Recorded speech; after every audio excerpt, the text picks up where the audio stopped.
And welcome back to another devotion. I am Pastor Roy Carlin here at Woodlawn Christian Church in Lake City, Iowa, and this devotion is for Thursday, September 4th of 2025. We are in the book of Acts, and today we're going to wrap up chapter 21. We're going to look at just verses 37 to 40 and not jump into chapter 22. I thought about continuing on into chapter 2. I thought about it pretty hard because there's not a good break here at the end of chapter 21 and into 22. It happens in places, but there's not a good break here. It just kind of goes right into Paul's speech, which we're not going to get into. We're gonna stop just short before we get into Paul's speech. We're going to just deal with the lead up, if you will, to the speech. So we're going to wrap up chapter 21. Remember, we left off with Paul having gotten beaten up in the court of the Gentiles when he was just getting done with this Nazirite ritual that he was performing. As his time was almost up, he got spotted by some of the Asian Jews who raised a stink and caused problems for poor Paul, a lot of problems. Such that he got beat up badly. They would have killed him if the Romans had not come down, if the tribute had not come down from the barracks. They saw them, as I mentioned last time. They had their kind of a bird's eye view where they could look right down into the court of the Gentiles and see what was brewing, if you will. And they went in and intervened to save Paul's life. So that's where we left off with Paul. So I'm going to try to keep this one brief today, since we're just dealing with a few verses. Again, we're going to look at verses 37 to 40, chapter 21, the book of Acts. Let's do it. As Paul was about to be brought into the barracks, he said to the tribune, "May I say something to you?" And he said, "Do you know Greek? Are you not the Egyptian, then, who recently stirred up a revolt and led the 4,000 men of the assassins out into the wilderness?" Paul replied, "I am a Jew from Tarsus in Cilicia, a citizen of no mean city. I beg you, let me speak to the people." And when he had given him leave, Paul, standing on the steps, motioned with his hand to the people.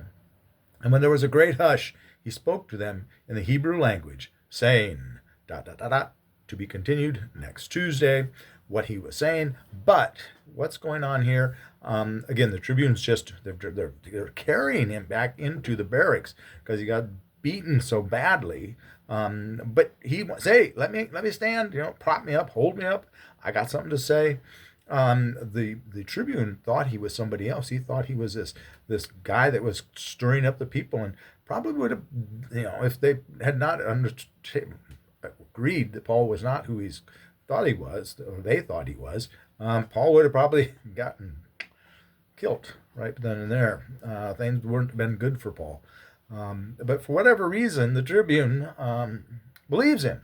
And perhaps because he knows Greek. It sounds like that. He was rather surprised. "Do you know Greek?" "Well, really? What's up with that?" So Paul is an educated man. Obviously, Paul knows Greek. He wrote the Gospels, or he wrote the epistles in Greek. Not as good a Greek as Hebrews, but pretty good Greek. Not as good as Luke and Acts either. But nonetheless, I digress. So he says, "Hey, let me talk. I need to talk to these folks." And the point that we want to walk away from here with, our life application lesson that we can walk away with, is that this is Paul's temple moment. He has been out there preaching and spreading the word, the gospel. He's been talking about Jesus to everyone that he can talk to, predominantly the God-fearers, if you will. But nonetheless, even to the Hebrew people and to Gentiles that didn't believe in the one true God of Israel. But now this is his temple moment. Here he's on the spot. He's got to proclaim the gospel. He's got to explain what has been going on with his ministry to these people. He's got a huge audience, all these people in the temple there, and this is his moment. And we are going to run into moments like that in our lives too. Paul's going to has had several moments. He's going to have more. This is a big moment. And in your life, there may be that one big moment where you've got the opportunity to witness, maybe not to just the numbers of people is important, but who the people are. And the people who are important might not be the people that are important in your eyes. They're the people that are important in God's eyes. And we need to remember that. We need to be ready to present our spiel, if you will, our elevator pitch, to these folks. We need to have our ducks in a row, if you will, and be prepared to witness. Be ready to witness. You never know when your temple moment's going to come. And again, we may have a lot of temple moments. We may have a lot of little moments as well.